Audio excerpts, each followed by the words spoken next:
Chapter 8. Mina Murray's Journal. Same day, 11 o'clock p.m. Oh, but I am tired. If it were not that I had made my diary a duty, I should not open it tonight. We had a lovely walk. Lucy, after a while, was in gay spirits, owing, I think, to some dear cows who came nosing towards us in a field close to the lighthouse, and frightened the wits out of us. I believe we forgot everything except, of course, personal fear, and it seemed to wipe the slate clean and give us a fresh start. We had a capital, severe tea at Robin Hood's Bay in a sweet little old-fashioned inn, with a bow window right over the seaweed-covered rocks of the Strand. I believe we should have shocked the new woman with our appetites. Men are more tolerant, bless them. Then we walked home with some, or rather many, stoppages to rest, and with our hearts full of a constant dread of wild bulls. Lucy was really tired, and we intended to creep off to bed as soon as we could. The young curate came in, however, and Mrs. Westenra asked him to stay for supper. Lucy and I had both a fight for it with the dusty miller. I know it was a hard fight on my part, and I am quite heroic. I think that some day the bishops must get together and see about breeding up a new class of curates who don't take supper, no matter how they may be pressed to, and who will know when girls are tired. Lucy is asleep and breathing softly. She has more color in her cheeks than usual, and looks oh so sweet. If Mr. Holmwood fell in love with her, seeing her only in the drawing-room, I wonder what he would say if he saw her now. Some of the new women writers will some day start an idea that men and women should be allowed to see each other asleep before proposing or accepting. But I suppose the new woman won't condescend in future to accept. She will do the proposing herself, and a nice job she will make of it too. There's some consolation in that. I am so happy tonight because dear Lucy seems better. I really believe she has turned the corner, and that we are over her troubles with dreaming. I should be quite happy if I only knew of Jonathan. God bless and keep him. 11 August, 3 a.m. Diary again. No sleep now, so I may as well write. I am too agitated to sleep. We have had such an adventure, such an agonizing experience. I fell asleep as soon as I had closed my diary. Suddenly, I became broad awake and sat up with a horrible sense of fear upon me, and some feeling of emptiness around me. The room was dark, so I could not see Lucy's bed. I stole across and felt for her. The bed was empty. I lit a match and found that she was not in the room. The door was shut, but not locked as I had left it. I feared to wake her mother, who has been more than usually ill lately, so threw on some clothes and got ready to look for her. As I was leaving the room, it struck me that the clothes she wore might give me some clue to her dreaming intention. Dressing gown would mean house, dress outside. Dressing gown and dress were both in their places. Thank God, I said to myself, she cannot be far, as she is only in her nightdress. I ran downstairs and looked in the sitting room. Not there. Then I looked in all the other open rooms of the house, with an ever-growing fear chilling my heart. Finally, I came to the hall door and found it open. It was not wide open, but the catch of the lock had not caught. The people of the house are careful to lock the door every night, so I feared that Lucy must have gone out as she was. There was no time to think of what might happen. A vague, overmastering fear obscured all details. I took a big, heavy shawl and ran out. The clock was striking 1 as I was in the crescent, and there was not a soul in sight. I ran along the north terrace, but could see no sign of the white figure which I expected. At the edge of the west cliff above the pier, I looked across the harbor to the east cliff in the hope, or fear, I don't know which, of seeing Lucy in our favorite seat. There was a bright, full moon with heavy, black, drifting clouds, which threw the whole scene into a fleeting diorama of light and shade as they sailed across. For a moment or two I could see nothing, as the shadow of a cloud obscured St. Mary's Church and all around it. Then, as the cloud passed, I could see the ruins of the abbey coming into view, and as the edge of a narrow band of light, As sharp as a sword cut moved along, the church and the churchyard became gradually visible. Whatever my expectation was, it was not disappointed, for there, in our favorite seat, the silver light of the moon struck a half-reclining figure, snowy white. The coming of the cloud was too quick for me to see much, for shadow shut down on light almost immediately. But it seemed to me as though something dark stood behind the seat where the white figure shone, and bent over it. What it was, whether man or beast, I could not tell. I did not wait to catch another glance, but flew down the steep steps to the pier and along by the fish market to the bridge, which was the only way to reach the east cliff. The town seemed as dead, for not a soul did I see. I rejoiced that it was so, for I wanted no witness of poor Lucy's condition. The time and distance seemed endless, and my knees trembled and my breath became labored as I toiled up the endless steps to the abbey. I must have gone fast, and yet it seemed to me as if my feet were weighted with lead, and as though every joint in my body were rusty. When I got almost to the top, I could see the seat and the white figure, for I was now close enough to distinguish it, even through the spells of shadow. There was undoubtedly something, long and black, bending over the half-reclining white figure. I called in fright, "Lucy! Lucy!" and something raised a head, and from where I was I could see a white face and red, gleaming eyes. Lucy did not answer, and I ran on to the entrance of the churchyard. As I entered, the church was between me and the seat, and for a minute or so I lost sight of her. When I came in view again, the cloud had passed, and the moonlight struck so brilliantly that I could see Lucy half reclining, with her head lying over the back of the seat. She was quite alone, and there was not a sign of any living thing about. When I bent over her, I could see that she was still asleep. Her lips were parted, and she was breathing, not softly as usual with her, but in long, heavy gasps, as though striving to get her lungs full at every breath. As I came close, she put up her hand in her sleep and pulled the collar of her nightdress close around her throat. Whilst she did so, there came a little shudder through her, as though she felt the cold. I flung the warm shawl over her and drew the edges tight round her neck, for I dreaded lest she should get some deadly chill from the night air, unclad as she was.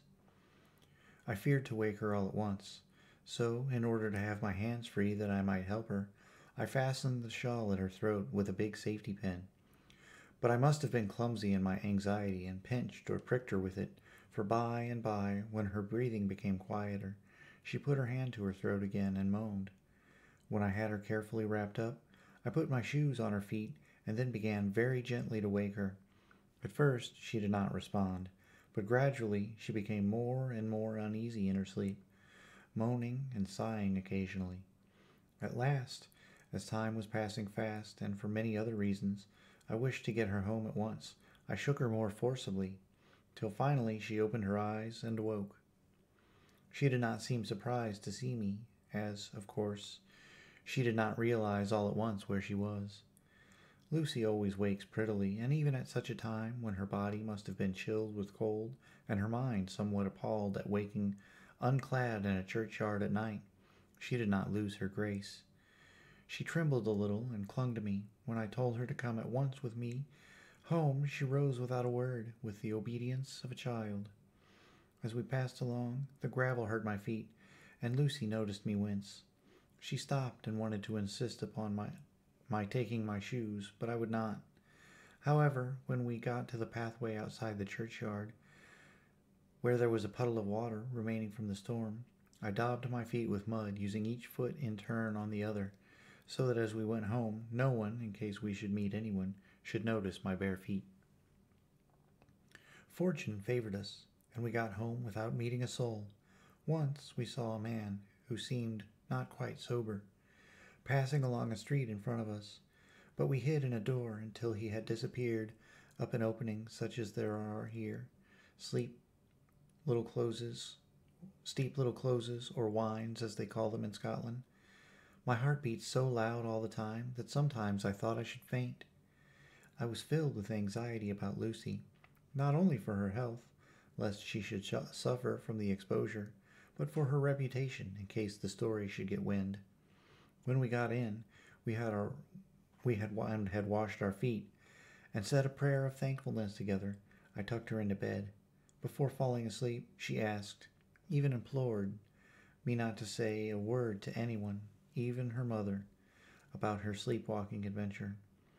I hesitated at first to promise, but on thinking of the state of her mother's health, and how the knowledge of such a thing would fret her, and thinking too of how such a story might become distorted, nay, infallibly would, in case it should leak out, I thought it wiser to do so. I hope I did right. I have locked the door, and the key is tied to my wrist, so perhaps I shall not be again disturbed. Lucy is sleeping soundly. The reflex of the dawn is high and far over the sea. Same day, noon. All goes well. Lucy slept till I woke her, and seemed not to have even changed her side. The adventure of the night does not seem to have harmed her. On the contrary, it has benefited her, for she looks better this morning than she has done for weeks. I was sorry to notice that my clumsiness with the safety pin hurt her. Indeed, it might have been serious, for the skin of her throat was pierced. I must have pinched up a piece of loose skin and have transfixed it, for there are 2 little red points like pinpricks, and on the band of her nightdress was a drop of blood. When I apologized and was concerned about it, she laughed and petted me, and said she did not even feel it. Fortunately, it cannot leave a scar, as it is so tiny.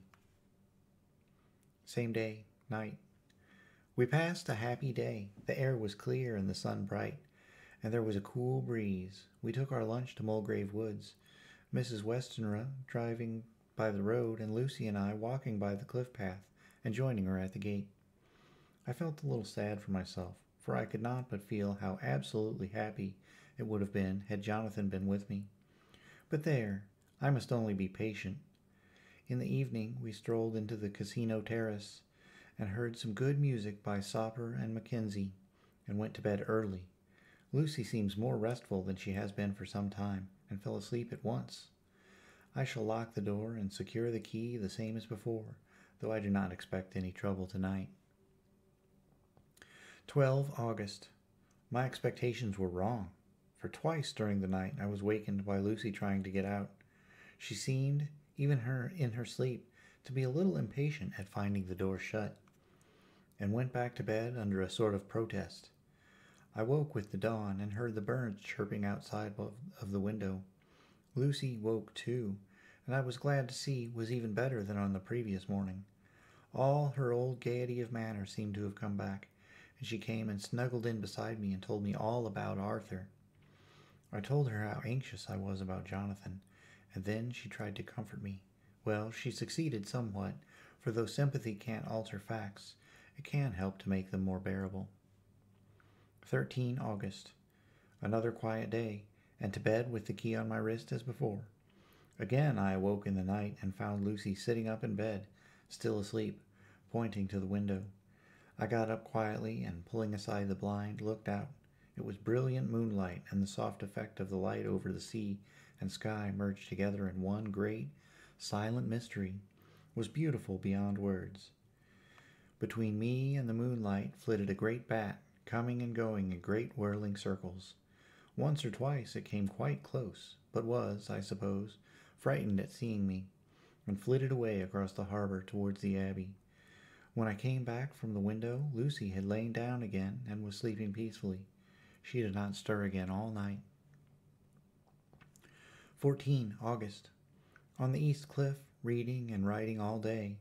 Lucy seems to have become as much in love with the spot as I am, and it is hard to get her away from it when it is time to come home for lunch, or tea, or dinner. This afternoon, she made a funny remark. We were coming home for dinner and had come up to the top of the steps, up from the West Pier, and stopped to look at the window, as we generally do. The setting sun, low down in the sky, was just dropping behind Kettleness. The red light was thrown over the East Cliff and the old Abbey, and seemed to bathe everything in a beautiful rosy glow. We were silent for a while, and suddenly Lucy murmured, as if to herself, "His red eyes again. They are just the same." It was such an odd expression, coming apropos of nothing, that it quite startled me. I slewed around a little so as to see Lucy well without seeming to stare at her, and saw that she was in a half-dreamy state, with an odd look on her face that I could not quite make out. So I said nothing, but followed her eyes. She appeared to be looking over at our own seat, whereupon was a dark figure seated alone. I was a little startled myself, for it seemed for an instant as if the stranger had great eyes like burning flames. But a second look dispelled the illusion.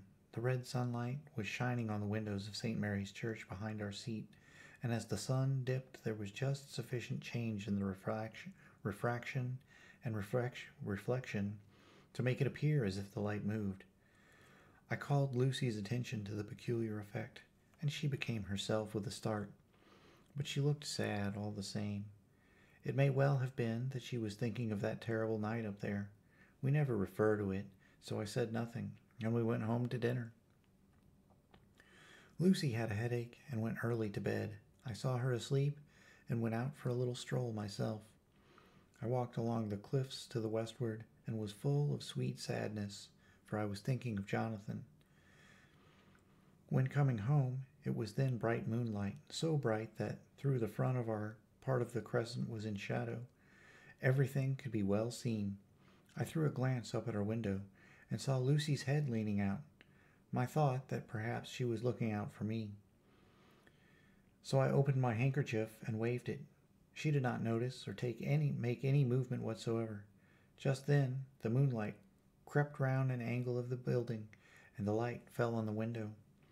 There distinctly was Lucy with her head lying up against the side of the window-sill and her eyes shut. She was fast asleep, and by her, seated on the window-sill, was something that looked like a good-sized bird. I was afraid that she might get a chill, so I ran upstairs, but as I came into the room, she was moving back to her bed, fast asleep and breathing heavily. She was holding her hand to her throat as though to protect it from cold. I did not wake her, but tucked her up warmly. I have taken care that the door is locked and the window is securely fastened.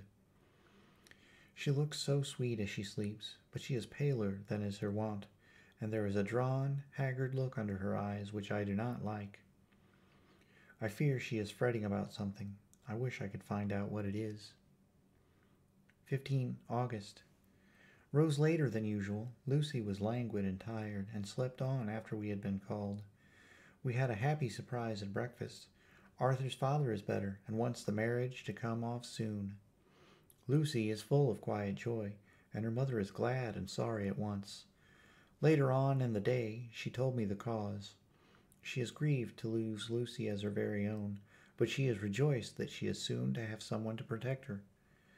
Poor dear sweet lady. She confided to me that she has got her death warrant. She has not told Lucy, and made me promise secrecy. Her doctor told her that within a few months at most she must die, for her heart is weakening. At any time, even now, a sudden shock would be almost sure to kill her. Ah, we were wise to keep it from her, the affair of the dreadful night of Lucy's sleepwalking. 17 August. No diary for 2 whole days. I have not had the heart to write. Some sort of shadowy pall seems to be coming over our happiness. No news from Jonathan, and Lucy seems to be growing weaker, whilst her mother's hours are numbering to a close. I do not understand Lucy's fading away, as she is doing. She eats well and sleeps well, and enjoys the fresh air, but all the time the roses in her cheeks are fading, and she gets weaker and more languid by the day. At night, I hear her gasping as if for air. I keep the key of our door always fastened to my wrist at night, but she gets up and walks about the room, and sits at the open window. Last night I found her leaning out when I woke up, and when I tried to wake her I could not. She was in a faint. When I managed to restore her, she was as weak as water, and cried silently between long, painful struggles for breath. When I asked her how she came to be at the window, she shook her head and turned away. I trust her feeling ill may not be from that unlucky prick of the safety pin. I looked at her throat just now as she lay asleep, and the tiny wounds seemed not to have healed. They are still open, and if anything, larger than before, and the edges of them are faintly white. They are like little white dots with red centers.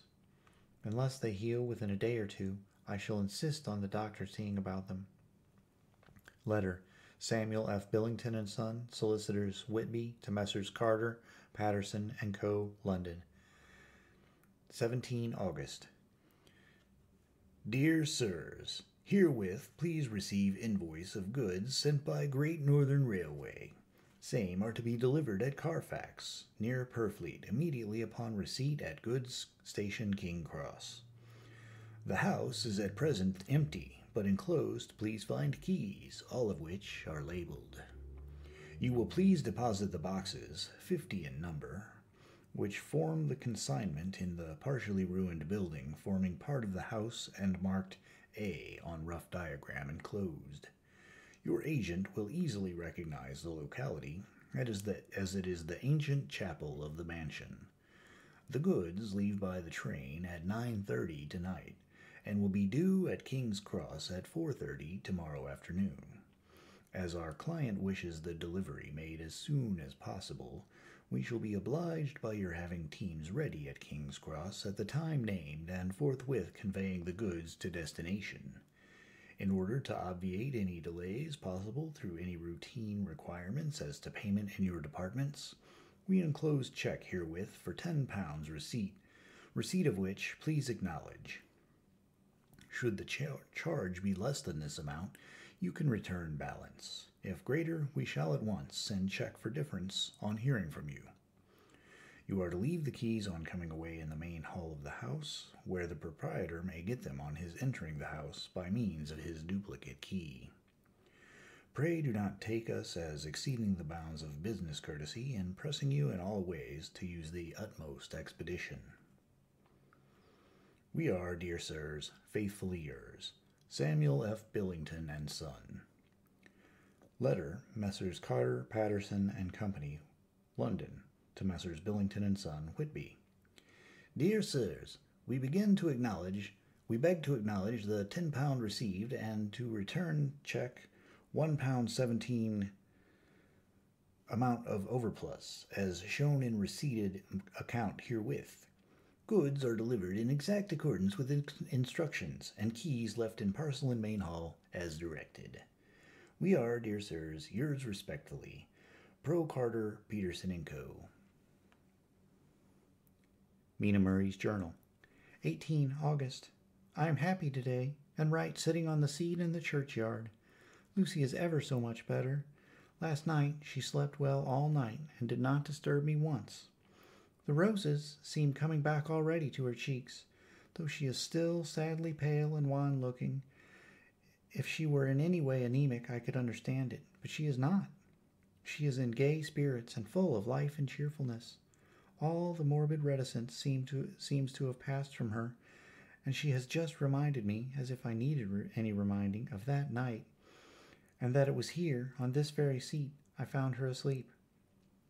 As she told me, she tapped playfully with the heel of her boot on the stone slab and said, "My poor little feet didn't make much noise then. I dare say poor old Mr. Swales would have told me that it was because I didn't want to wake up Geordie."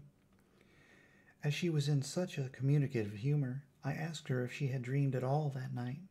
Before she answered, that sweet, puckered look came into her forehead, which Arthur, I call him Arthur from her habit, says he loves, and indeed, I don't wonder that he does. Then she went on in a half-dreaming kind of way, as if trying to recall it to herself. "I didn't quite dream, but it all seemed to be real. I only wanted to be here in this spot. I don't know why, for I was afraid of something. I don't know what. I remember, though, I suppose I was asleep, passing through the streets and over the bridge. A fish leapt as I went by, and I leaned over to look at it, and I heard a lot of dogs howling. The whole town seemed as if it must be full of dogs, all howling at once. As I went up the steps, then I had a vague memory of something long and dark with red eyes, just as we saw in the sunset, and something very sweet and very bitter all around me was at once. And then I seemed sinking into deep green water, and there was a singing in my ears, as I have heard there is to drowning men. And then everything seemed passing away from me. My soul seemed to go out from my body and float above the air. I seem to remember that once the West Lighthouse was right under me, and then there was a sort of agonizing feeling, as if I were in an earthquake, and I came back and found you shaking my body. I saw you do it before I felt you. Then she began to laugh. It seemed a little uncanny to me, and I listened to her breathlessly. I did not quite like it, and I thought it better not to keep her mind on the subject, so we drifted on to other subjects, and Lucy was like her old self again. When we got home, the fresh breeze had braced her up, and her pale cheeks were really more rosy. Her mother rejoiced when she saw her, and we all spent a very happy evening together. 19 August. Joy, joy, joy, although not all joy, at least. Not news of Jonathan. The dear fellow has been ill. That is why he did not write. I am not afraid to think it or say it now that I know. Mr. Hawkins sent me on the letter and wrote himself, oh, so kindly.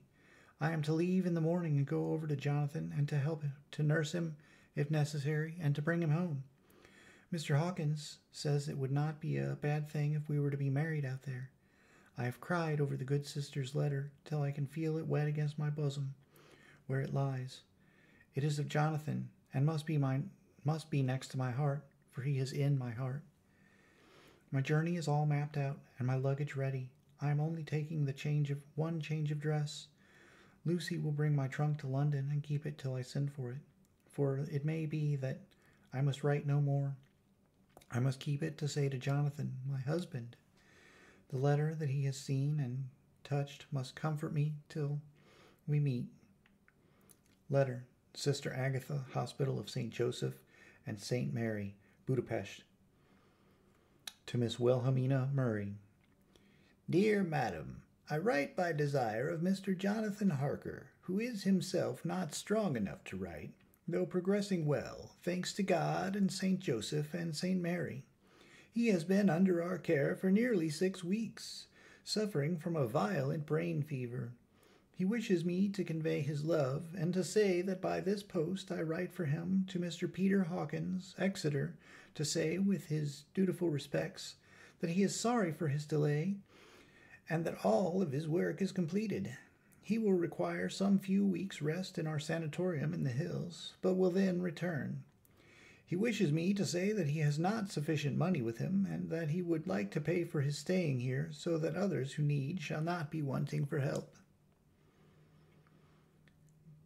Believe me, yours, with sympathy and all blessings, Sister Agatha. P.S. My patient being asleep, I open this to let you know something more. He has told me all about you, and that you are shortly to be his wife. All blessings to you both. He has had some fearful shock, so says our doctor, and in his delirium his ravings have been dreadful, of wolves and poison and blood, of ghosts and demons, and I fear to say of what. Be careful with him always, that there may be nothing to excite him of this kind for a long time to come. The traces of such an illness as his do not die lightly. We should have written long ago, but we knew nothing of his friends, and there was on him nothing that anyone could understand. He came in the train from Klausenburg, and the guard was told by the station master there that he rushed into the station, shouting for a ticket for home. Seeing from his violent demeanor that he was English, they gave him a ticket for the furthest station on the way thither that the train reached. Be assured that he is well cared for. He has won all hearts by his sweetness and gentleness. He is truly getting on well, and I have no doubt will in a few weeks be all himself. But be careful of him for safety's sake. There are, I pray God and St. Joseph and St. Mary, many, many happy years for you both.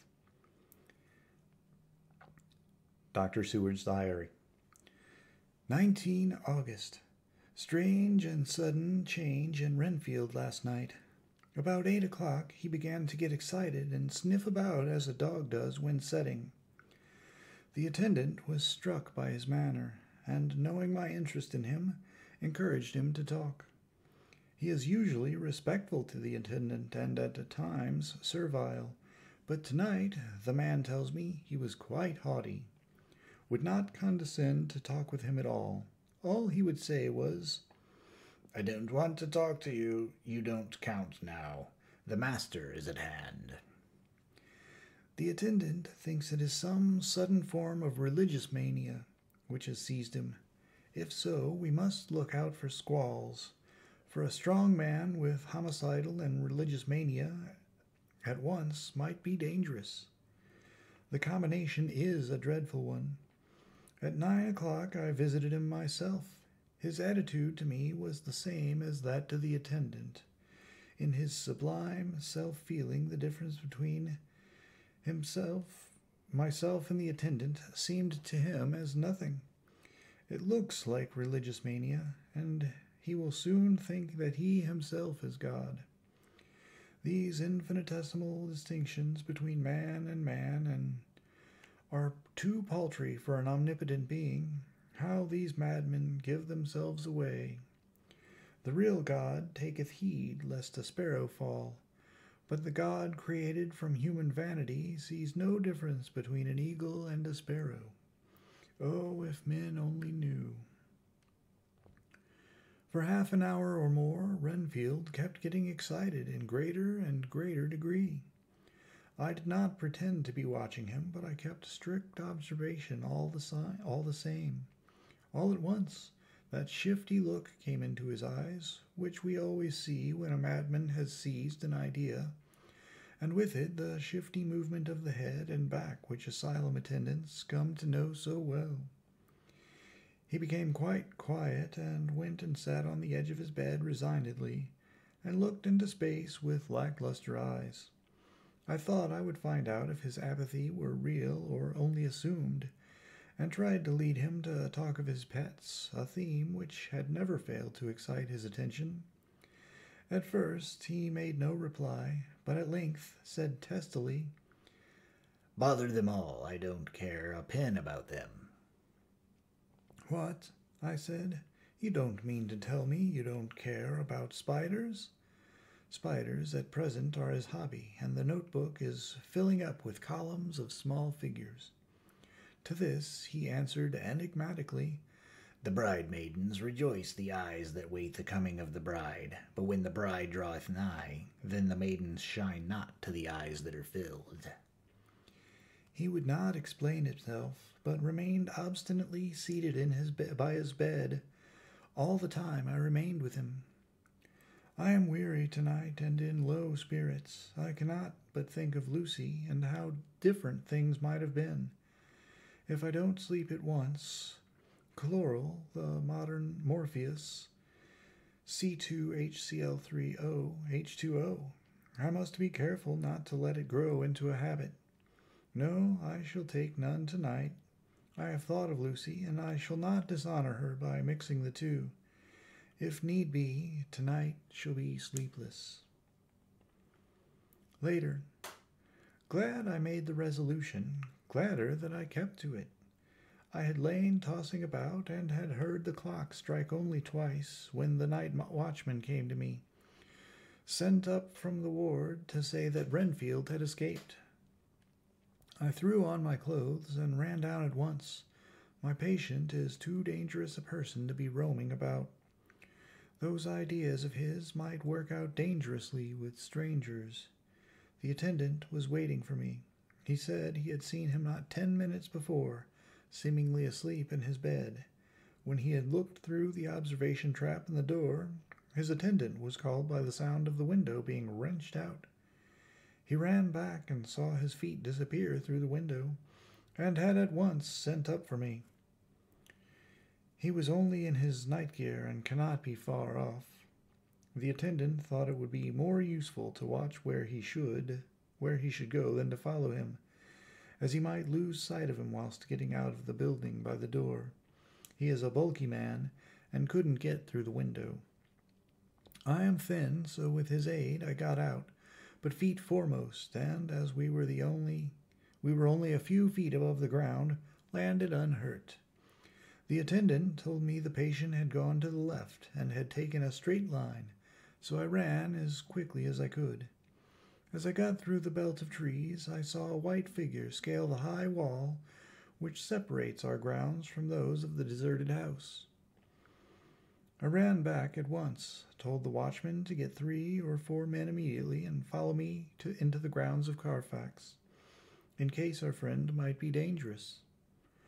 I got a ladder myself, and crossing the wall, dropped down on the other side. I could see Renfield's figure just disappearing behind the angle of the house, so I ran after him. On the far side of the house, I found him pressed close against the old iron-bound oak door of the chapel.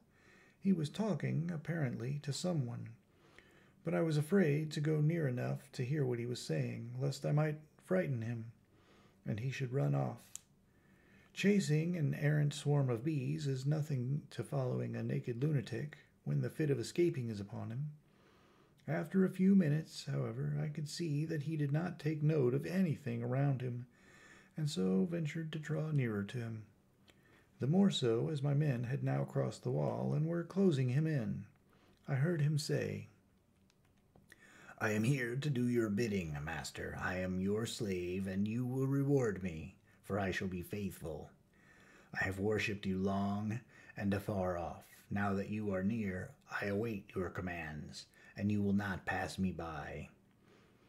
Will you, dear master, in your distribution of good things?" "He is a selfish old beggar, anyhow. He thinks of the loaves and fishes even when he believes he is in a real presence. His manias make a startling combination. When we closed in on him, he fought like a tiger. He is immensely strong, for he was more like a wild beast than a man. I never saw a lunatic in such a paroxysm of rage before, and I hope I shall not again. It is a mercy that we have found out his strength and his danger in good time. With strength and determination like his, he might have done wild work before he was caged. He is safe now, at any rate. Jack Shepherd himself couldn't get free from the strait waistcoat that keeps him restrained, and he's chained to the wall in the padded room. His cries are at times awful, but the silences that follow are more deadly still, for he means murder in every turn and movement. Just now he spoke coherent words for the first time. "I shall be patient, master. It is coming, coming, coming." So I took the hint and came to. I was too excited to sleep, but this diary has quieted me, and I feel I shall get some sleep tonight. Chapter 9. Letter. Mina Harker to Lucy Westerna. Budapest, 24 August. My dearest Lucy, I know you will be anxious to hear all that has happened since we parted at the railway station at Whitby. Well, my dear, I got to Hull all right, and caught the boat to Hamburg, and then the train on here. I feel that I can hardly recall anything of the journey, except that I knew I was coming to Jonathan, and that, as I should have to do some nursing, I had better get all the sleep I could. I found my dear one, oh, so thin and pale and weak-looking. All the resolution has gone out of his dear eyes, and that quiet dignity which I told you was in his face has vanished. He is only a wreck of himself, and he does not remember anything that has happened to him for a long time past. At least, he wants me to believe so, and I shall never ask. He has had some terrible shock, and I fear it might tax his poor brain if he were to try to recall it. Sister Agatha, who is a good creature and a born nurse, tells me that he raved of dreadful things whilst he was off his head. I wanted her to tell me what they were, but she would only cross herself and say she would never tell. That the ravings of the sick were the secrets of God, and that if a nurse, through her vocation, should hear them, she should respect her trust. She is a sweet, good soul, and the next day, when she saw I was troubled, she opened up the subject again, and after saying that she could never mention what my poor dear raved about, added, "I can tell you this much, my dear, that it was not about anything which he was done wrong himself, and you, as his wife-to-be, have no cause to be concerned. He has not forgotten you or what he owes to you. His fear was of great and terrible things, which no mortal can treat of. I do believe, I do believe the dear soul thought I might be jealous lest my poor dear should have fallen in love with any other girl. The idea of my being jealous about Jonathan. And yet, my dear, let me whisper, I felt a thrill of joy through me when I knew that no other woman was the cause of trouble. I am now sitting by his bedside, where I can see his face while he sleeps. He is waking. When he woke, he asked me for his coat, as he wanted to get something from the pocket. I asked Sister Agatha, and she brought all his things. I saw that amongst them was his notebook, and was going to ask him to let me look at it, for I knew then that I might find some clue to his trouble. But I suppose he must have seen my wish in my eyes, for he sent me over to the window, saying he wanted to be quite alone for a moment. Then he called me back, and when I came, he had his hand over the notebook, and he said to me very solemnly, Wilhelmina. I knew then he was in deadly earnest, for he has never called me by that name since he asked me to marry him. You know, dear, my ideas of the trust between husband and wife. There should be no secret, no concealment.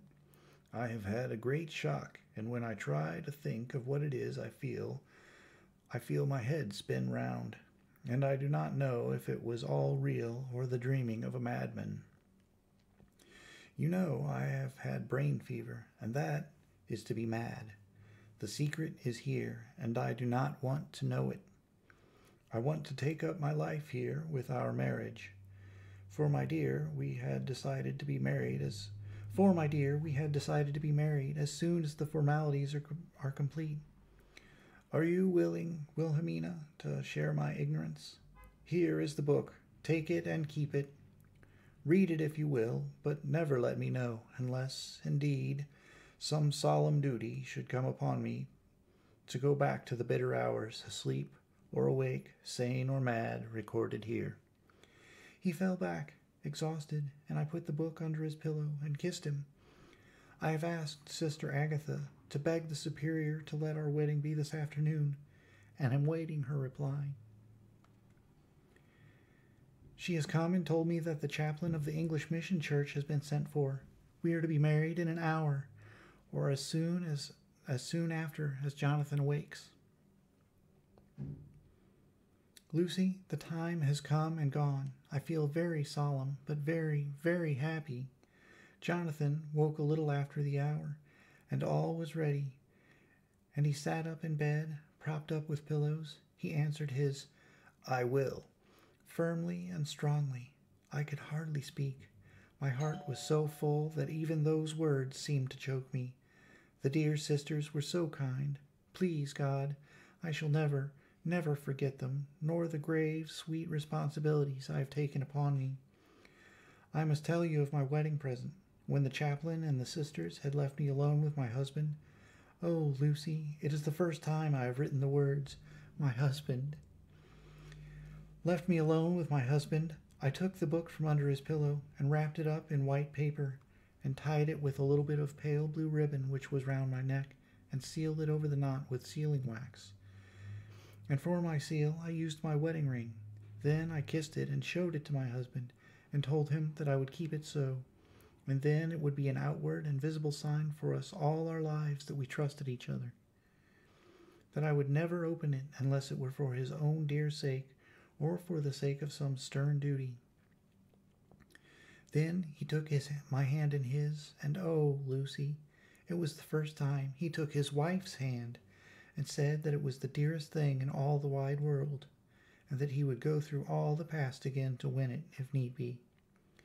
The poor dear meant to have said a part of the past, but he cannot think of time yet, and I shall not wonder if at first he mixes up not only the month, but the year.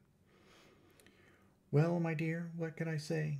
I could only tell him that I was the happiest woman in all the wide world, and that I had nothing to give him except myself, my life, and my trust.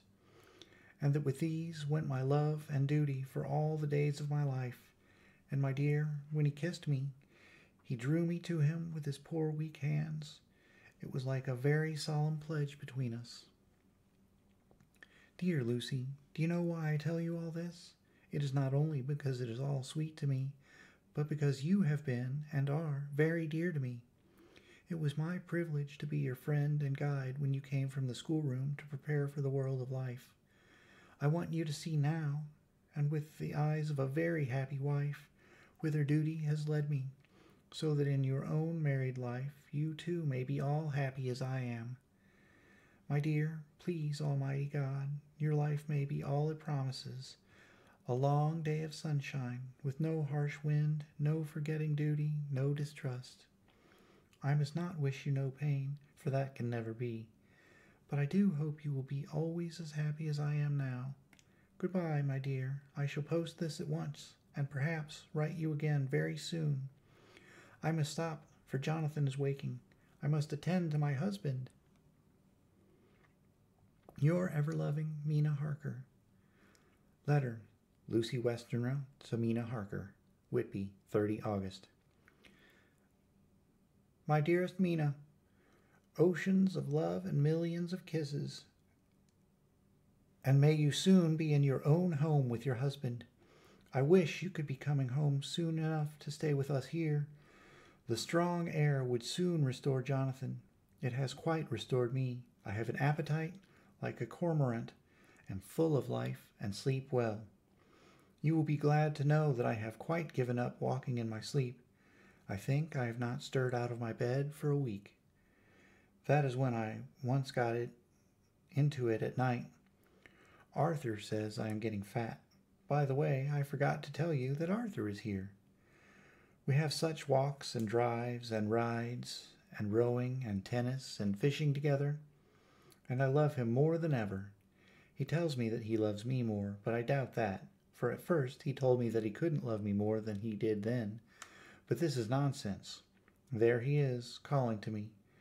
So no more just at present from your loving Lucy. P.S. Mother sends her love. She seems better, poor dear. P.P.S. We are to be married on 28 September. Dr. Seward's Diary. 20 August. The case of Renfield grows even more interesting. He has now so far quieted that there are spells of cessation from his passion. For the first week after his attack, he was perpetually violent. Then, one night, just as the moon rose, he grew quiet, and kept murmuring to himself, "Now I can wait. Now I can wait." The attendant came to tell me, so I ran down at once to have a look at him. He was still in the strait waistcoat and in the padded room, but the suffused look had gone from his face, and his eyes had something of their old pleading, I might almost say cringing, softness. I was satisfied with his present condition and directed him to be relieved. The attendants hesitated, but finally carried out my wishes without protest. It was a strange thing that the patient had humor enough to see their distrust, for, coming close to me, he said in a whisper, all the while looking furtively at them, "They think I could hurt you. Fancy me hurting you, the fools." It was soothing, somehow, to the feelings to find myself dissociated even in the mind of this poor madman from the others.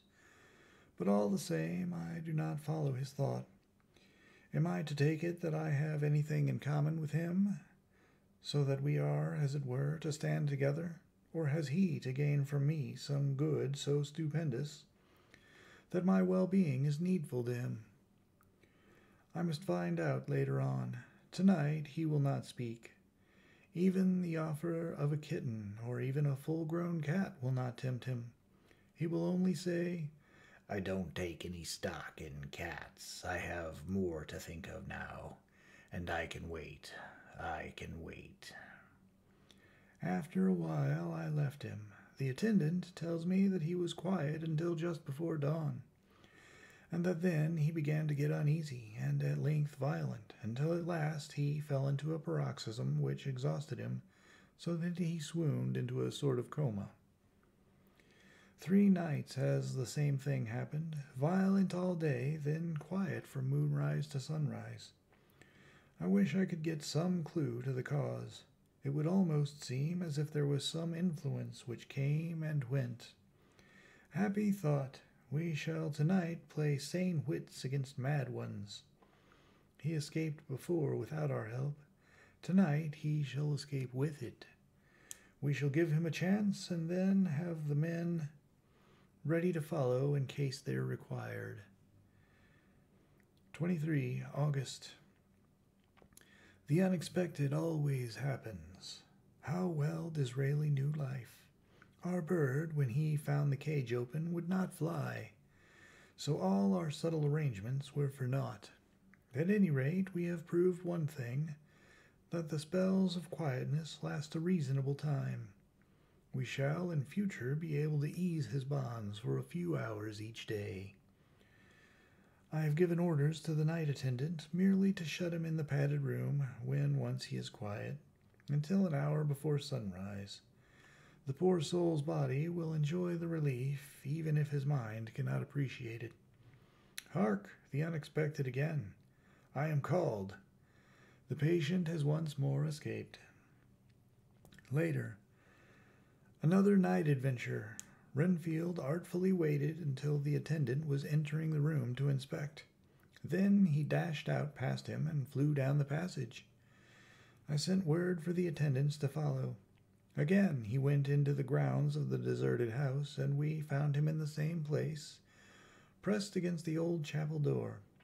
When he saw me, he became furious, and had not the attendants seized him in time, he would have tried to kill me. As we were holding him, a strange thing happened. He suddenly redoubled his efforts, and then as suddenly grew calm. I looked round instinctively, but could see nothing. Then I caught the patient's eye and followed it, but could trace nothing as it looked into the moonlit sky, except a big bat, which was flapping its silent and ghostly way to the west. Bats usually wheel and flit about, but this one seemed to go straight on, as if it knew where it was bound for, or had some intention of its own. The patient grew calmer every instant, and presently said, "You needn't tie me. I shall go quietly." Without trouble, we came back to the house. I feel there is something ominous in his calm, and shall not forget this night. Lucy Westerner's Diary. Hillingham, 24 August. I must imitate Mina and keep writing things down. Then we can have long talks when we do meet. I wonder when it will be. I wish she were here with me again, for I feel so unhappy. Last night I seemed to be dreaming again until just as I was at Whitby. Perhaps it is the change of air, or getting home again. It is all dark and horrid to me, for I can remember nothing, but I am full of vague fear, and I feel so weak and worn out. When Arthur came to lunch, he looked quite grieved when he saw me, and I hadn't the spirit to try to be cheerful. I wonder if I could sleep in Mother's room tonight. I shall make an excuse and try. 25 August. Another bad night. Mother did not seem to take to my proposal. She seems not too well herself, and doubtless she fears to worry me. I tried to keep awake, and succeeded for a while, but when the clock struck 12, it waked me from a doze, so I must have been falling asleep. There was a sort of scratching or flapping at the window, but I did not mind it, and as I remember no more, I suppose I must then have fallen asleep. More bad dreams. I wish I could remember them. This morning I am horribly weak. My face is ghastly pale, and my throat pains me. It must be something wrong with my lungs, for I don't seem ever to get enough air. I shall try to cheer up when Arthur comes, or else I know he will be miserable to see me so. Letter, Arthur Holmwood to Dr. Seward. Albemarle Hotel, 31 August. My dear Jack, I want you to do me a favor. Lucy is ill. That is, she has no special disease, but she looks awful and is getting worse every day. I have asked her if there is any cause. I do not dare ask her mother, for to disturb the poor lady's mind about her daughter in her present state of health would be fatal. Mrs. Westenra has confided to me that her doom is spoken. Disease of the heart. Though poor Lucy does not know it yet, I am sure that there is something preying on my dear girl's mind. I am almost distracted when I think of her. To look at her gives me a pang. I told her I should ask you to see her, and though she demurred at first, I know why, old fellow, she finally consented. It will be a painful task for you, I know, old friend, but it is for her sake. And I must not hesitate to ask, or you to act. You are to come to lunch at Hillingham tomorrow, 2 o'clock, so as not to arouse any suspicion in Mrs. Westenra, and after lunch Lucy will take an opportunity of being alone with you. I shall come in for tea, and we can go away together. I am filled with anxiety and want to consult with you alone as soon as I can after you have seen her. Do not fail. Arthur. Telegram. Arthur Holmwood to Seward. 1 September. Am summoned to see my father, who is worse. Am writing. Write me fully by tonight's post to ring. Wire me if necessary.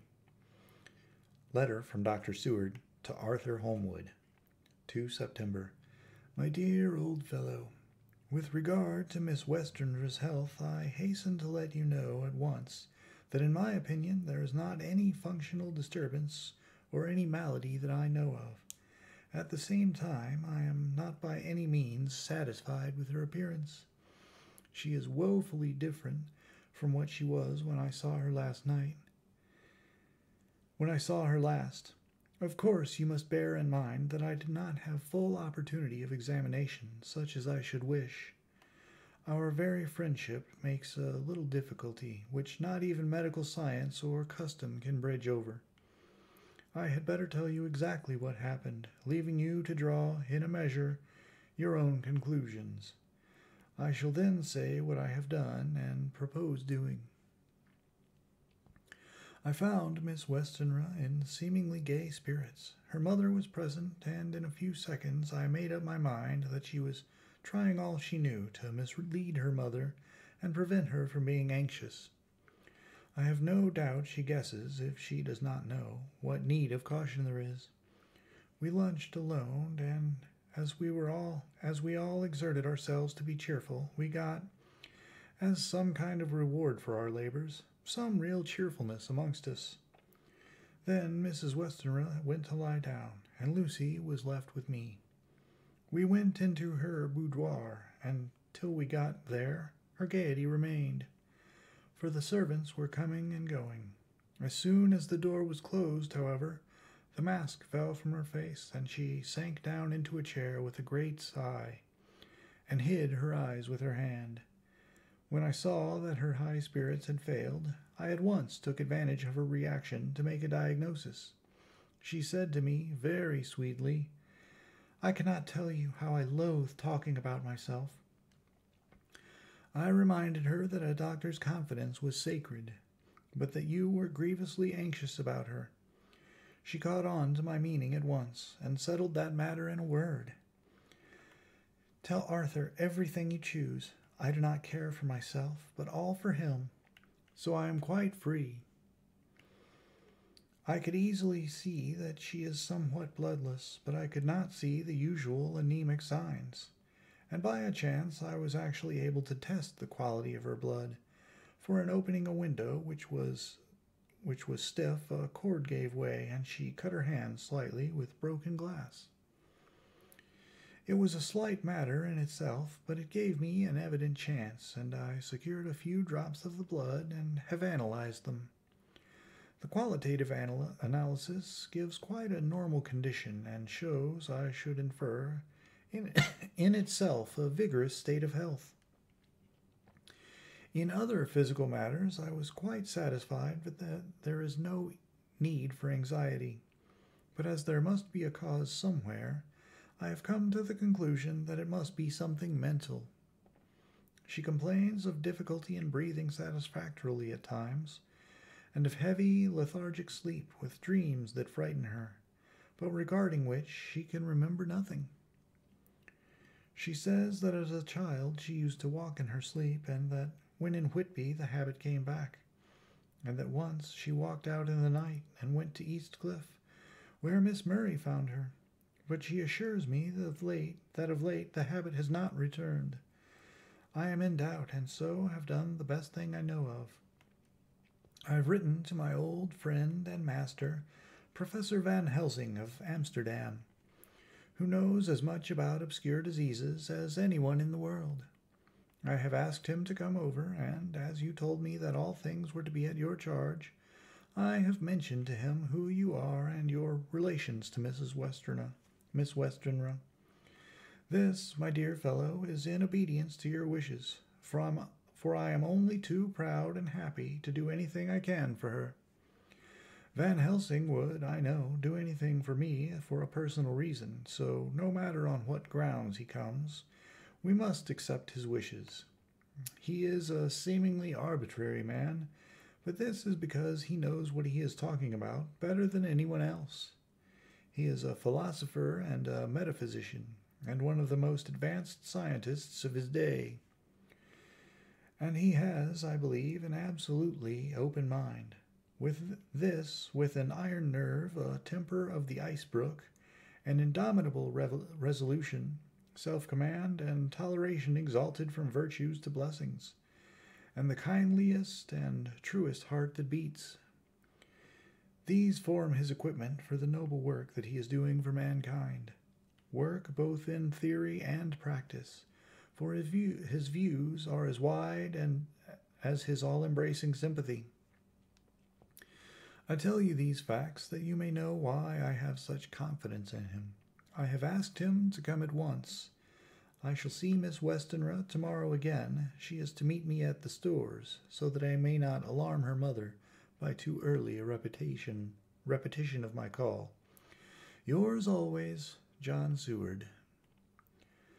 Letter, Abraham Van Helsing, M.D., D. Ph.D., Lit., etc., etc., to Dr. Seward. 2 September. My good friend, when I have received your letter, I am already coming to you. By good fortune, I can leave just at once, without warning, without wrong to any of those who have trusted me. Were fortune other, then it were bad for those who have trusted, for I have come to my friend when he called me to aid those he holds dear. Tell your friend that when that time you sucked from my wound so swiftly the poison from the gangrene of that knife that our other friend, too nervous, let slip, you did more for him when he wants my aids, and you call for them than all his great fortune could do. But it is pleasure added to do for him, your friend. It is to you that I come. Have then rooms for me at the Great Eastern Hotel, so that I may be near to hand, and please it so arrange that we may see the young lady not too late on tomorrow. For it is likely that I may have to return here that night, but if need be, I shall come again in 3 days, and stay longer if it must. Till then, goodbye, my friend John. Van Helsing. Letter Dr. Seward to Honorable Arthur Holmwood. My dear Art, Van Helsing has come and gone. He came on with me to Hillingham, and found that by Lucy's discretion her mother was lunching out, so that we were alone with her. Van Helsing made a very careful examination of the patient. He is to report to me, and I shall advise you, for of course I was not present all the time. He is, I fear, much concerned, but says he must think. When I told him of our friendship and how you trust to me in the matter, he said, "You must tell him all you think. Tell him what I think, if you can guess it, if you will. Nay, I am not jesting. This is no jest, but life and death, perhaps more." I have asked what he meant by that, for he was very serious. This was when we had come back to town, and he was having a cup of tea before starting on his return to Amsterdam. He would not give me any further clue. You must not be angry with me, Hart, because his very reticence means that all his brains are working for her good. He will speak plainly enough when the time comes, be sure. So I told him I would simply write an account of our visit, just as if I were doing a descriptive special article for the Daily Telegraph. He seemed not to notice, but remarked that the smuts in London were not quite so bad as they used to be when he was a student here. I am to get his report tomorrow, if he can possibly make it. In any case, I am to have a letter. Well, as to the visit, Lucy was more cheerful than on the day I first saw her, and certainly looked better. She had lost something of the ghastly look that so upset you, and her breathing was normal. She was very sweet to the professor, as she always is, and tried to make him feel at ease, though I could see that the poor girl was making a hard struggle of it. I believe Van Helsing saw it too, for I saw the quick look under his bushy brows that I knew of old. Then he began to chat of all things except ourselves and diseases, and with such an infinite geniality that I could see poor Lucy's pretense of animation merge into reality. Then, without any seeming change, he brought the conversation gently round to his visit, and suavely said, "My dear young miss, I have so great pleasure because you are so much beloved. That is much, my dear, ever were there that which I do not see. They told me you were down in the spirit, and that you were of a ghastly pale. To them I say, poof!" And he snapped his fingers at me and went on, "But you and I shall show them how wrong they are, and can he?" And he pointed at me with the same look and gesture as that which once he pointed me out to his class, on, or rather after, a particular occasion which he never fails to remind me of. "Know anything of a young lady's? He has his madams to play with, and to bring them back to happiness. And to those that love them, it is much to do, and oh, but there are rewards, in that we can bestow such happiness. But the young ladies, he has no wife nor daughter, and the young do not tell themselves to the young, but to the old, like me, who have known so many sorrows and the causes of them. So, my dear, we will send him away to smoke the cigarette in the garden, whiles you and I have a little talk all to ourselves." I took the hint and strolled about, and presently the professor came to the window and called me in. He looked grave, but said, "I have made careful examination, but there is no functional cause. With you I agree, there has been much blood lost. It has been, but is not. But the conditions of her are in no way anemic. I have asked her to send me her maid, that I may ask just one or two questions, so that I may not chance to miss nothing. I know well what she will say, and yet there is cause. There is always cause for everything. I must go back home and think. You must send to me the telegram every day, and if there be cause, I shall come again. The disease, for not to be all well is a disease, interests me, and the young, sweet dear, she interests me too. She charm me, and for her, if not for you or disease, I come." As I tell you, he would not say a word more, even when we were alone, and so now, Art, you know all I know. I shall keep stern watch. I trust your poor father is rallying. It must be a terrible thing to you, my dear old fellow, to be placed in such a position between two people who are both so dear to you. I know your idea of duty to your father, and you are right to stick to it, but if need be, I shall send you word to come at once to Lucy, so do not be over-anxious unless you hear from me. Dr. Seward's Diary. 4 September. Zoophagous patient still keeps up our interest in him. He had only one outburst, and that was yesterday at an unusual time. Just before the stroke of noon, he began to grow restless. The attendant knew the symptoms and at once summoned aid. Fortunately, the men came at a run and were just in time, for at the stroke of noon he became so violent that it took all their strength to hold him.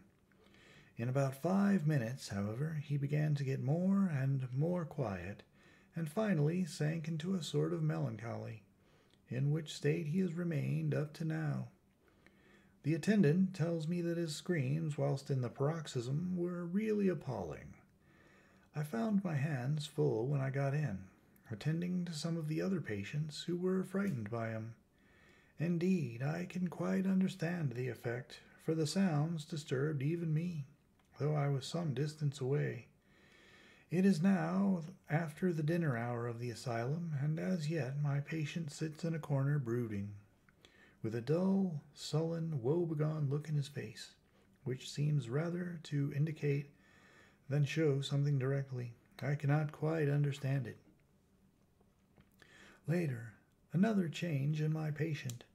At 5 o'clock I looked in on him and found him seemingly as happy and contented as he used to be.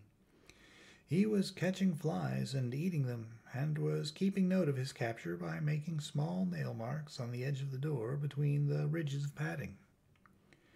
When he saw me, he came over and apologized for his bad conduct, and asked me in a very humble, cringing way to be led back to his own room and to have his notebook again.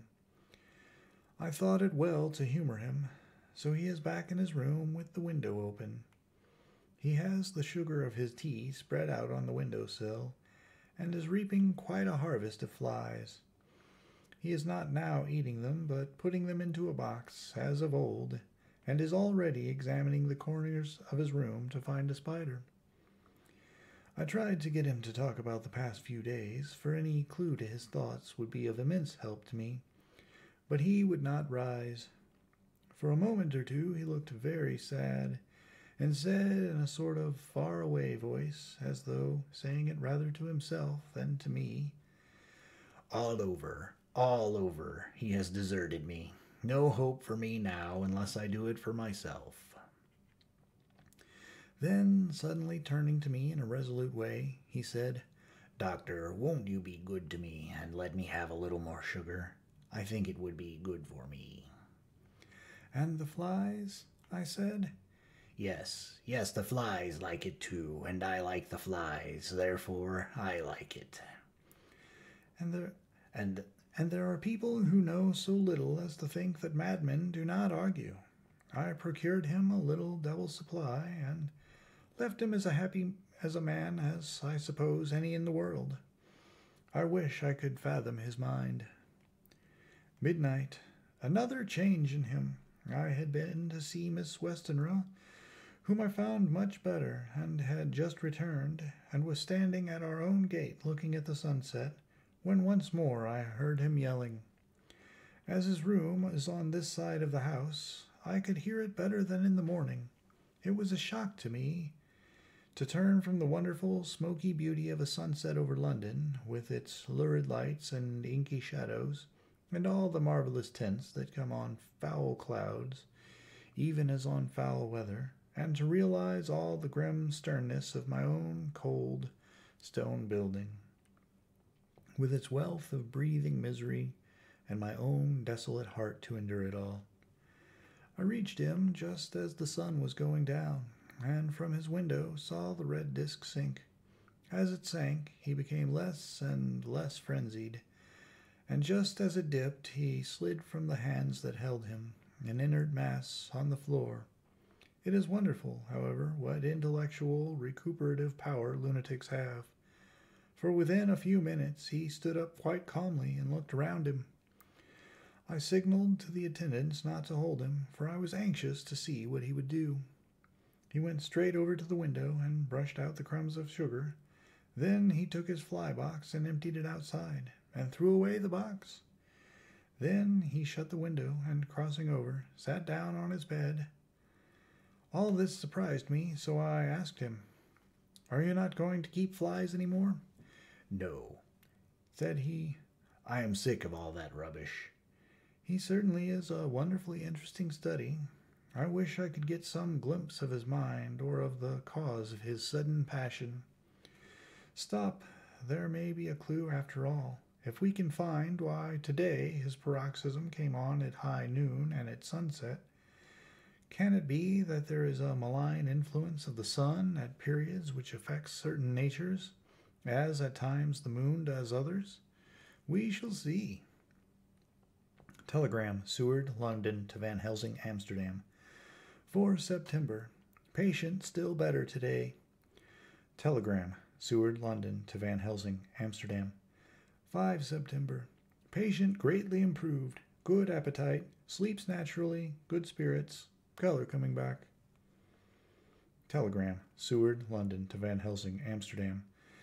6 September. Terrible change for the worse. Come at once. Do not lose an hour. I hold over telegram to Holmwood till have seen you. Chapter 10. Letter, Dr. Seward to Honorable Arthur Holmwood. 6 September. My dear Art, my news today is not so good. Lucy this morning had gone back a bit. There is, however, one good thing which has arisen from it. Mrs. Westenra was naturally anxious concerning Lucy and has consulted me professionally about her. I took advantage of the opportunity and told her that my old master, Van Helsing, the great specialist, was coming to stay with me, and that I would put her in his charge conjointly with myself. So now we can come and go without alarming her unduly, for a shock would surely mean her sudden death, and this, in Lucy's weak condition, might be disastrous to her. We are hedged in with difficulties, all of us, my poor old fellow, but please God, we shall come through them all right.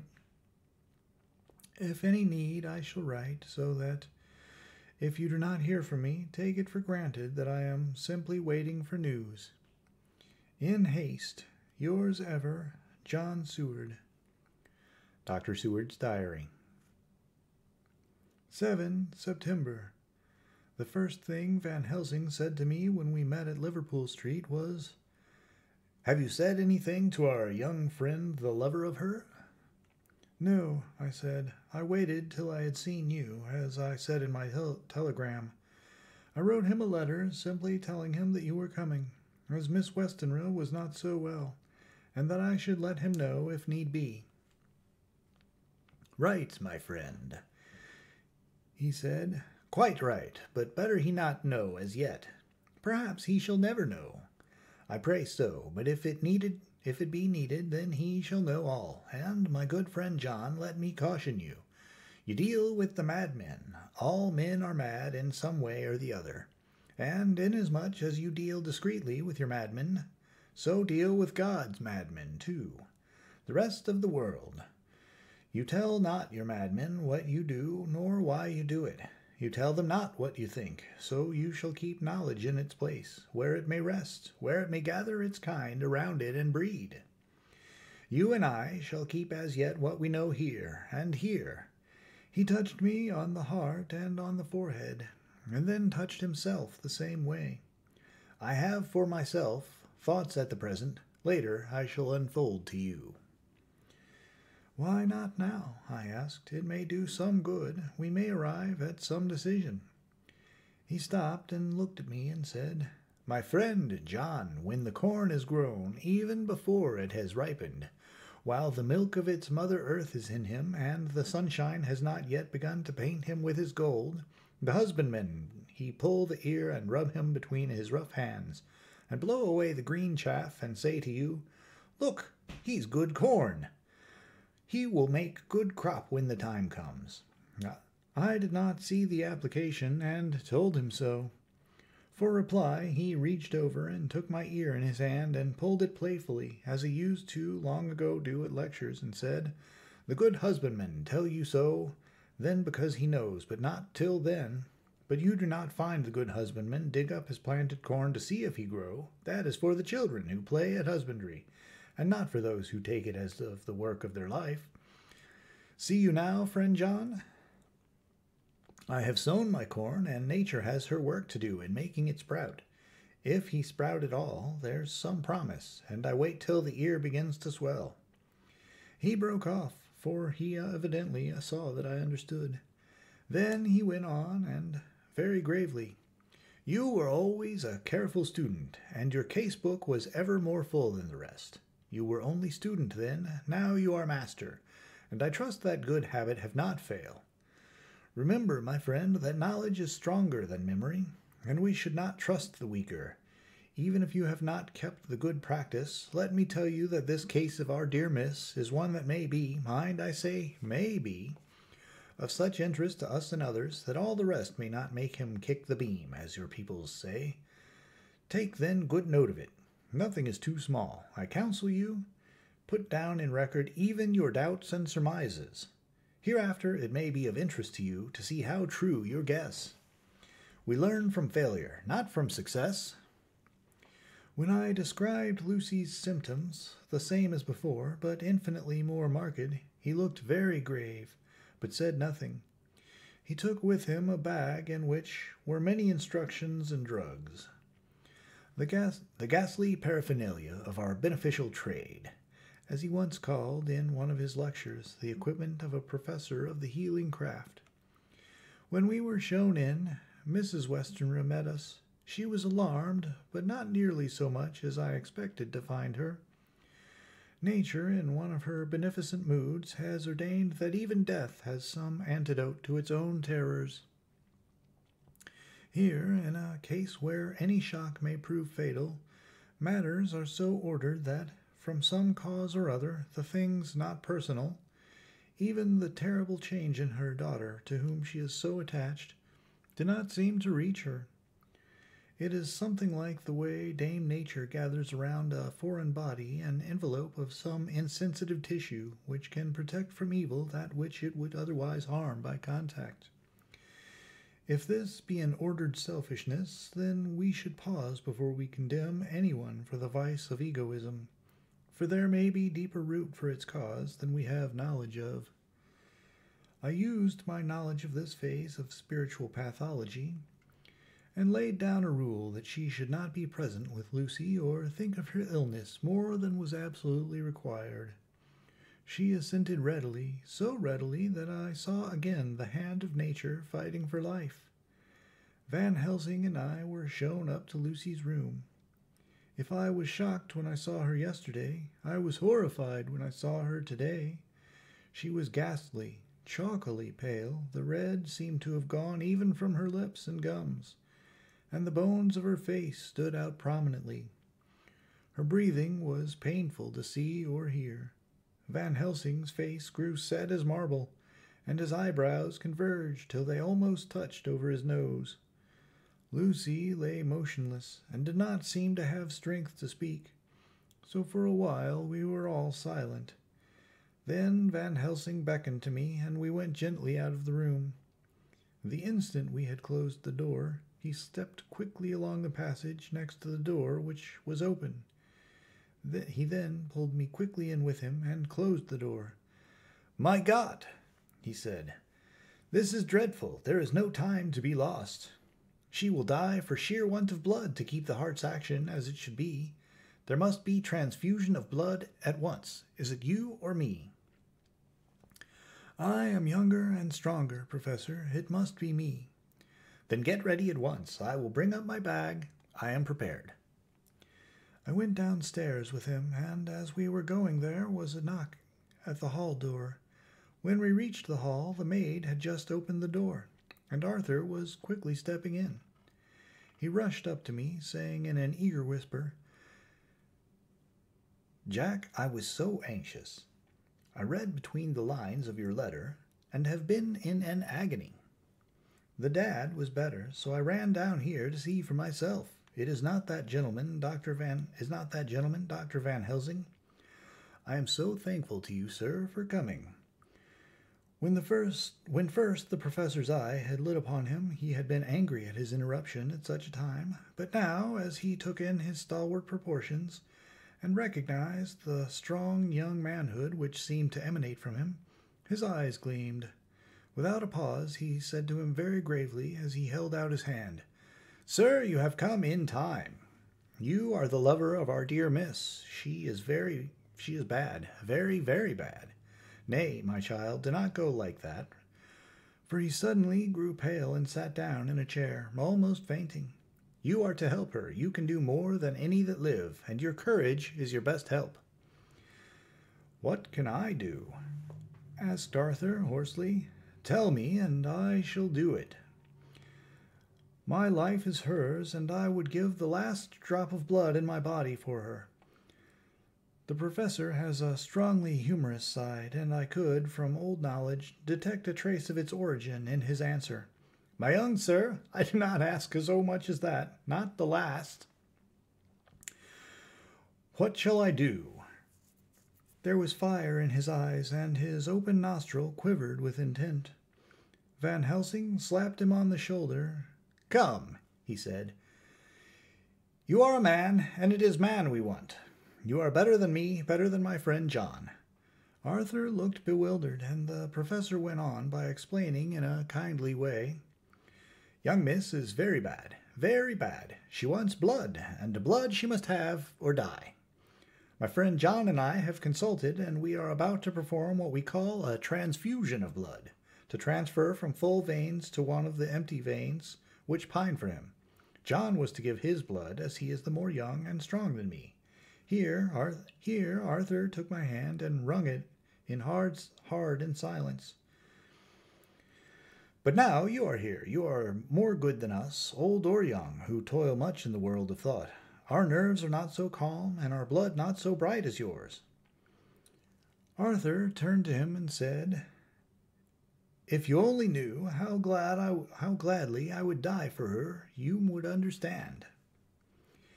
He stopped with a sort of choke in his voice. Good boy, said Van Helsing. In the not so far off you will be happy that you have done all for her you love. Come now, and be silent. You shall kiss her once before it is done, but then you must go, and you must leave at my sign. Say no word to Madame. You know how it is with her. There must be no shock. Any knowledge of this would be one. Come. We all went up to Lucy's room. Arthur, by direction, remained outside. Lucy turned her head and looked at us, but said nothing. She was not asleep, but she was simply too weak to make the effort. Her eyes spoke to us, that was all. Van Helsing took some things from his bag and laid them on a little table out of sight. Then he mixed a narcotic, and coming over to the bed, said cheerfully, Now, little miss, here is your medicine. Drink it off like a good child. See, I lift you so that to swallow is easy. Yes, she had made the effort with success. It astonished me how long the drug took to act. This, in fact, marked the extent of her weakness. The time seemed endless until sleep began to flicker in her eyelids. At last, however, the narcotic began to manifest its potency, and she fell into a deep sleep. When the professor was satisfied, he called Arthur into the room and bade him strip off his coat. Then he added, You may take that one little kiss whiles I bring over the table. Friend John, help to me. So neither of us looked whilst he bent over her. Van Helsing, turning to me, said, He is so young and strong, and of blood so pure, that we need not defibrillate it. Then, with swiftness, but with absolute method, Van Helsing performed the operation. As the transfusion went on, something like life seemed to come back to poor Lucy's cheeks, and through Arthur's growing pallor, the joy of his face seemed absolutely to shine. After a bit I began to grow anxious, for the loss of blood was telling on Arthur, strong man as he was. It gave me an idea of what a terrible strain Lucy's system must have undergone, that what weakened Arthur only partially restored her. But the professor's face was set, and he stood, watch in hand, and with his eyes fixed now on the patient and now on Arthur. I could hear my own heartbeat. Presently he said in a soft voice, Do not stir an instant. It is enough. You attend him while I look to her. When all was over, I could see how much Arthur was weakened. I dressed the wound and took his arm to bring him away. When Van Helsing spoke without turning around, the man seems to have eyes in the back of his head.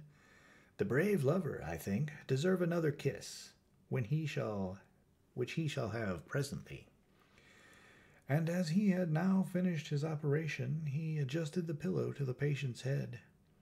As he did so, the narrow black velvet band, which she seems always to wear round her throat, buckled with an old diamond buckle, which her lover had given her, was dragged a little up, and it showed a red mark on her throat. Arthur did not notice it, but I could hear the deep hiss of indrawn breath, which is one of Van Helsing's ways of betraying emotion. He said nothing at the moment, but turned to me, saying, "Now take away our brave young lover. Give him of the port wine, and let him lie down a while. He must then go home and rest, sleep much and eat much, that he may be recruited of what he has given to his love. He must not stay here. Hold a moment. I may take it, sir, that you are anxious of result. Then bring it with you that in all ways the operation is successful. You have saved her life this time, and you can go home and rest easy in mind that all that can be is. I shall tell her all when she is well. She shall love you none the less for what you have done. Goodbye." When Arthur had gone, I went back to the room. Lucy was sleeping gently, but her breathing was stronger. I could see the counterpane move as her breast heaved. By the bedside sat Van Helsing, looking at her intently. The velvet band again covered the red mark.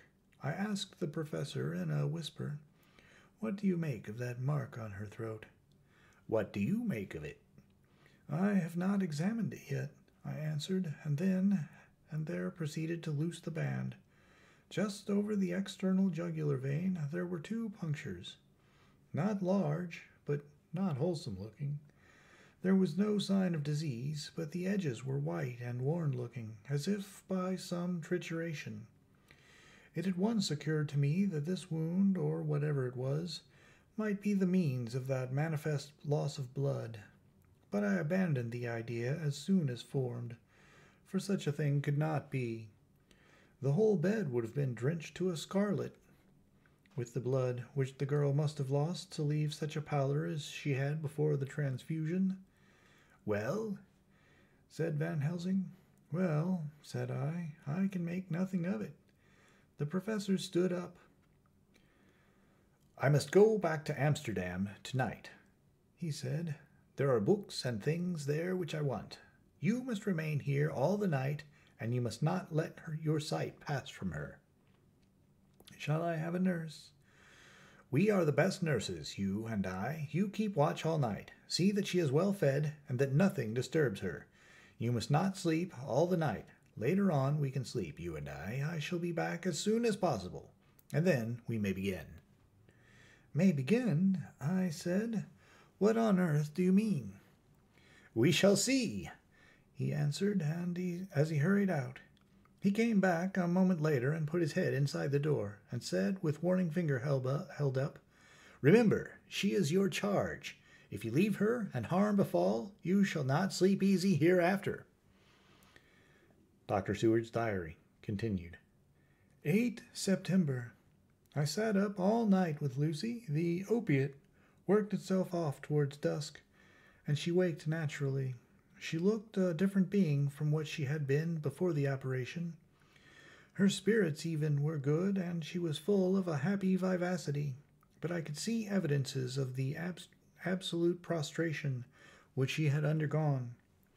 When I told Mrs. Westenra that Dr. Van Helsing had directed that I should sit up with her, she almost pooh-poohed the idea, pointing out her daughter's renewed strength and excellent spirits. I was firm, however, and made preparations for my long vigil. When her maid had prepared her for the night, I came in, having in the meantime had supper, and took a seat by the bedside. She did not in any way make objection, but looked at me gratefully whenever I caught her eye. After a long spell she seemed sinking off to sleep, but with an effort seemed to pull herself together and shook it off. This was repeated several times, with greater effort and with shorter pauses as the time moved on. It was apparent that she did not want to sleep, so I tackled the subject at once. You do not want to go to sleep? No, I am afraid. Afraid to go to sleep? Why so? It is the boon we all crave for.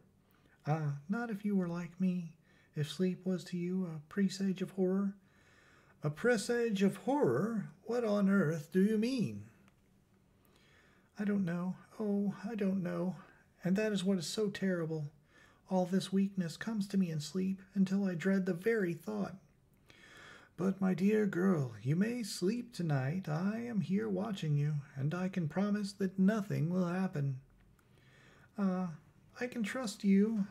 I seized the opportunity and said, I promise you that if I see any evidence of bad dreams, I will wake you at once. You will? Oh, will you really? How good you are to me. Then I will sleep. And almost at the word she gave a deep sigh of relief and sank back, asleep. All night long I watched her. She never stirred, but slept on in a deep, tranquil, life-giving, health-giving sleep. Her lips were slightly parted, and her breast rose and fell with the regularity of a pendulum. There was a smile on her face, and it was evident that no bad dreams had come to disturb her peace of mind. In the early morning her maid came, and I left her in her care and took myself back home, for I was anxious about many things. I sent a short wire to Van Helsing and to Arthur, telling them of the excellent results of the operation. My own work, with its manifold arrears, took me all day to clear off. It was dark when I was able to inquire about my zoophagous patient. The report was good. He had been quiet for the past day and night. A telegram came from Van Helsing at Amsterdam whilst I was at dinner, suggesting that I should be at Hillingham tonight, as it might be well to be at hand, and stating that he was leaving by the night mail and would join me early in the morning. 9 September. I was pretty tired and worn out when I got to Hillingham. For 2 nights I had hardly had a wink of sleep, and my brain was beginning to feel that numbness which marks cerebral exhaustion. Lucy was up and in cheerful spirits. When she shook hands with me, she looked sharply in my face and said, No sitting up tonight for you. You are worn out. I am quite well again. Indeed I am, and if there is to be any sitting up, it is I who will sit up with you. I would not argue the point, but went and had my supper. Lucy came with me, and enlivened by her charming presence, I made an excellent meal and had a couple of glasses of the more than excellent port. Then Lucy took me upstairs and showed me a room next to her own, where a cozy fire was burning. Now, she said, you must stay here. I shall leave this door open, and my door too. You can lie on the sofa, for I know that nothing would induce any of you doctors to go to bed whilst there is a patient above the horizon. If I want anything, I shall call out, and you can come to me at once. I could not but acquiesce, for I was dog-tired, and could not have sat up had I tried. So, on her renewing her promise to call me if she should want anything, I lay on the sofa and forgot all about everything. Lucy Westerner's Diary. 9 September. I feel so happy tonight. I have been so miserably weak that to be able to think and move about is like feeling sunshine after a long spell of east wind out of a steel sky.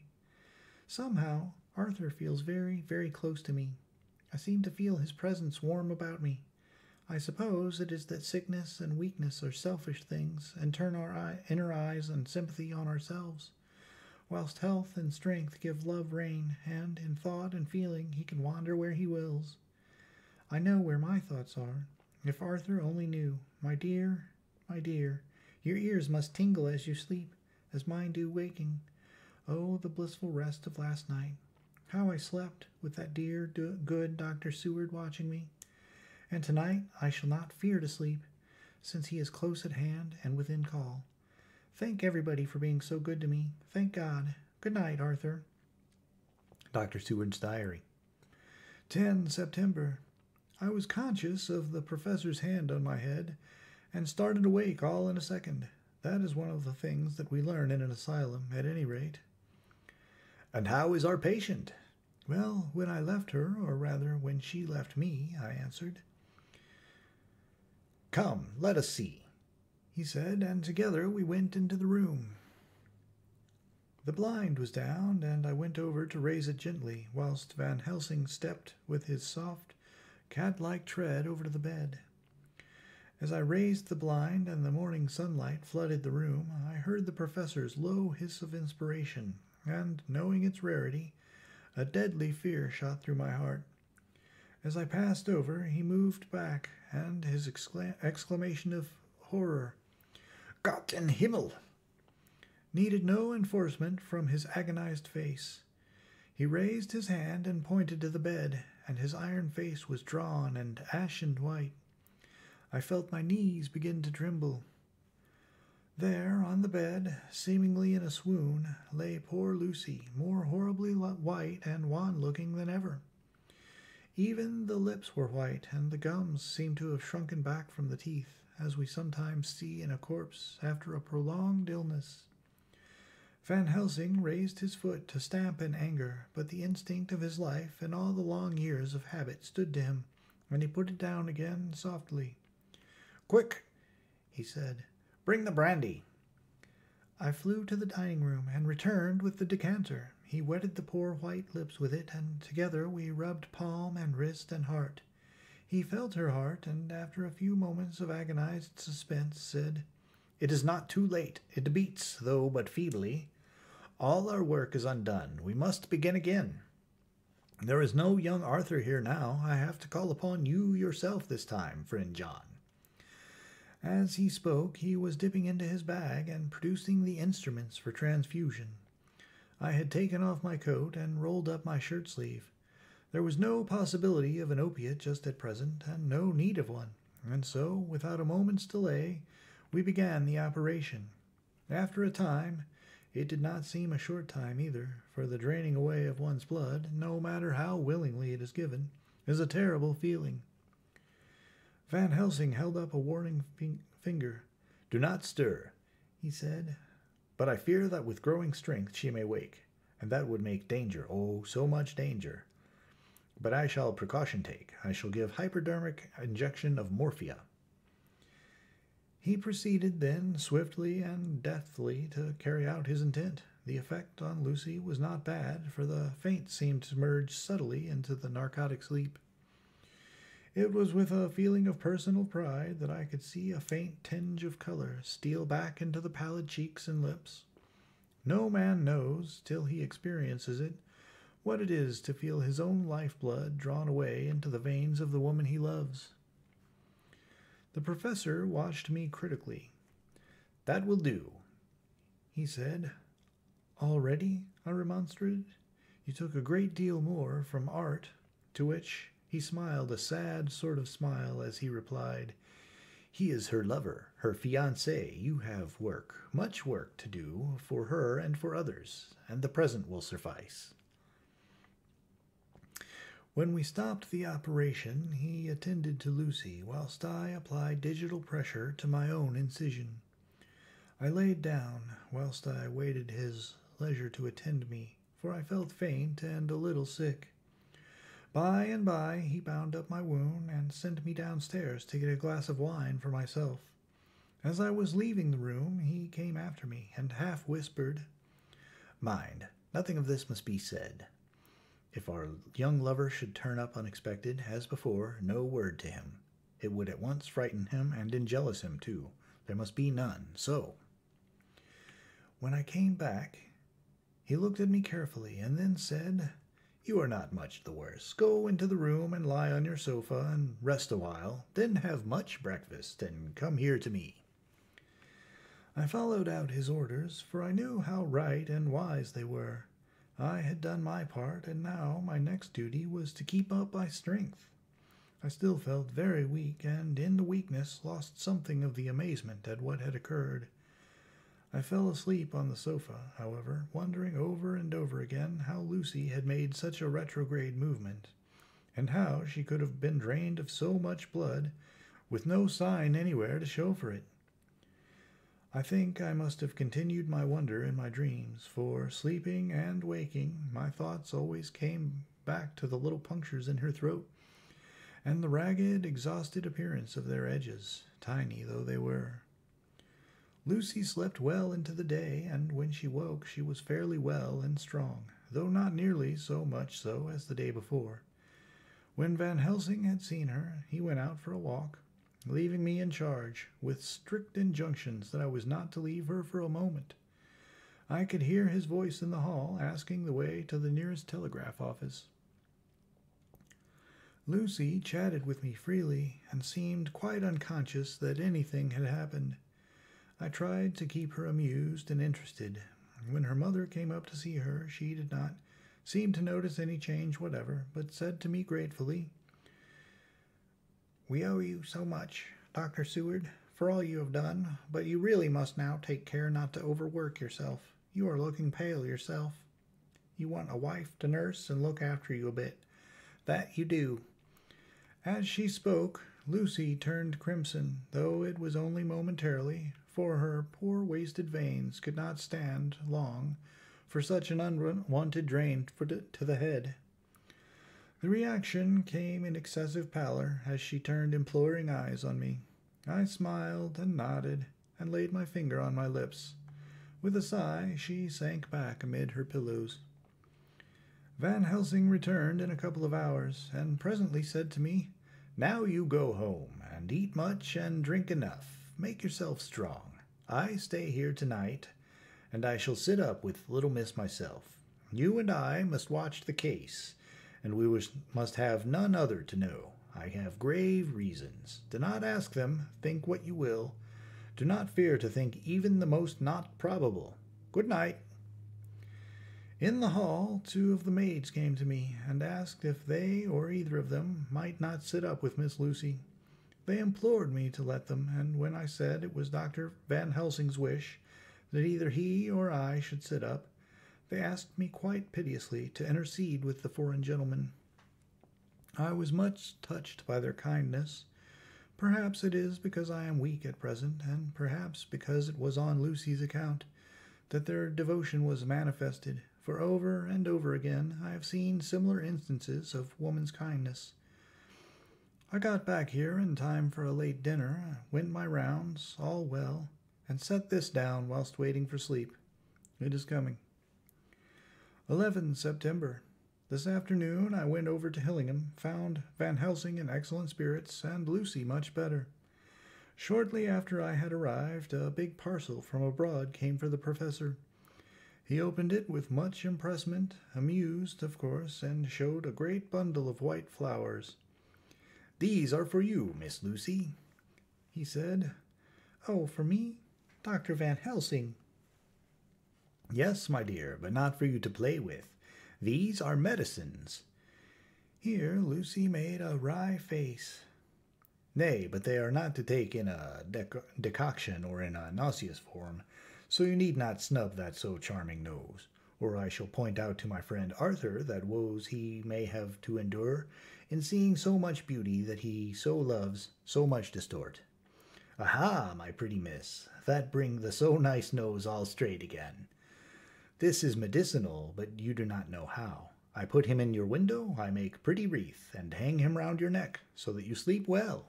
Oh, yes, they, like the lotus flower, make your troubles forgotten. It smells so like the water of Lethe and that of Fountain of Youth that the conquistadors sought for in the Floridas, and find him all too late." Whilst he was speaking, Lucy had been examining the flowers and smelling them.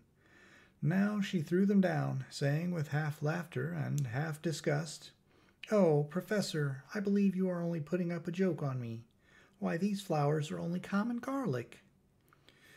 To my surprise, Van Helsing rose up and said with all his sternness, his iron jaw set and his bushy eyebrows meeting, "No trifling with me, I never jest. There is grim purpose in all I do, and I warn you that you do not thwart me. Take care for the sake of others, if not for your own. Then, seeing poor Lucy scared, as she might well be, he went on more gently. "Oh, little miss, my dear, do not fear me. I only do for your good, but there is much virtue to you in those so common flowers. See, I place them myself in your room. I make myself the wreath that you are to wear, but hush, no telling to others that make so inquisitive questions. We must obey, and silence is a part of obedience. And obedience is to bring you strong and well into loving arms that wait for you. Now sit still a while.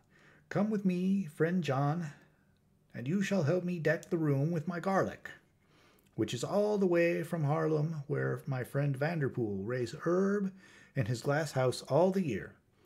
I had to telegraph yesterday, or they would not have been here." We went into the room, taking the flowers with us. The professor's actions were certainly odd and not to be found in any pharmacopoeia I ever heard of. First, he fastened up the windows and latched them securely. Next, taking a handful of the flowers, he rubbed them all over the sashes, as though to ensure that every whiff of air that might get in would be laden with the garlic smell. Then, with the wisp, he rubbed all over the jamb of the door, above, below, and at each side, and round the fireplace in the same way. It all seemed grotesque to me, and presently I said, "Well, Professor, I know you always have a reason for what you do, but this certainly puzzles me. It is well we have no skeptic here, or he would say that you are working some spell to keep out an evil spirit." "Perhaps I am," he answered quietly as he began to make the wreath which Lucy was to wear round her neck. We then waited whilst Lucy made her toilet for the night, and when she was in bed, he came and himself affixed the wreath of garlic round her neck. The last words he said to her were, "Take care you do not disturb it, and even if the room feel close, do not tonight open the window or the door." "I promise," said Lucy, "and thank you both 1,000 times for all your kindness to me. Oh, what have I done to be so blessed with such friends?" As we left the house in my fly, which was waiting, Van Helsing said, "Tonight I can sleep in peace, and sleep I want. 2 nights of travel, much reading in the day between, and much anxiety on the day to follow, and a night to sit up without to wink. Tomorrow in the morning early you call for me, and we come together to see our pretty miss. So much more strong for my spell which I have work. Ho, ho!" He seemed so confident that I, remembering my own confidence 2 nights before, and with the baneful result, felt awe and vague terror. It must have been my weakness that made me hesitate to tell it to my friend, but I felt it all the more, like unshed tears.